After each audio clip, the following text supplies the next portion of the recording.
Welcome back. And today's First Division programme includes Charlton against Crystal Palace at Selhurst Park. Nothing odd, you may think, about that, except that Palace have never been away to Charlton since the ground-sharing arrangement started 4 years ago. It throws up some odd situations, as Alan Parry reports. The marriage of Palace and Charlton has never been consummated. After 4 years under the same roof, their relationship is still that of landlord and reluctant lodger. And today, Selhurst Park will be suffering from a split personality. The club's souvenir shop has Christmas gifts for both sets of fans. The ticket arrangements are confusing for Palace regulars, denied their usual place on the terraces. It's a bizarre situation, and Palace chairman Ron Nodes can see the lighter side of it. Well, the advertising hoardings around the ground, they will all be changed around.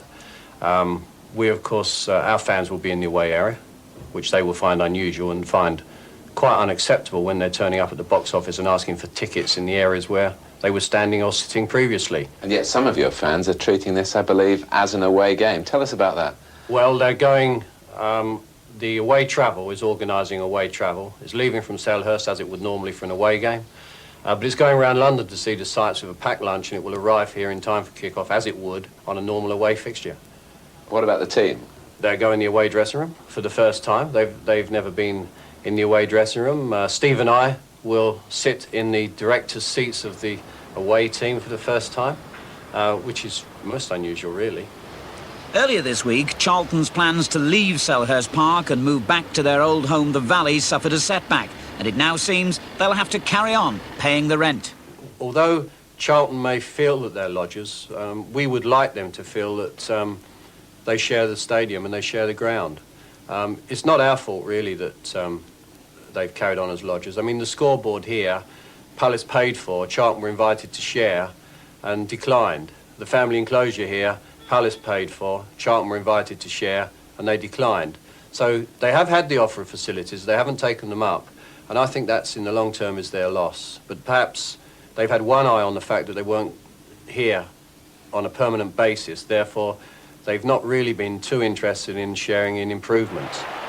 A week ago, Charlton were at home, if you see what I mean, to Millwall, and took the lead when Paul Williams set up youngster Scott Minto to score his first ever league goal. Just 5 minutes later, Millwall equalised from a Paul Stevenson corner. The goal headed in by Steve Antrobus. The final score, 1-1. Meanwhile, Palace had a genuine away trip when they met Manchester United at Old Trafford. United taking the lead after only 9 minutes, the scorer, Russell Beardsmore. 5 minutes before half-time, the Palace double act of Wright and Bright created an equaliser. Ian Wright's cross, Mark Bright's header.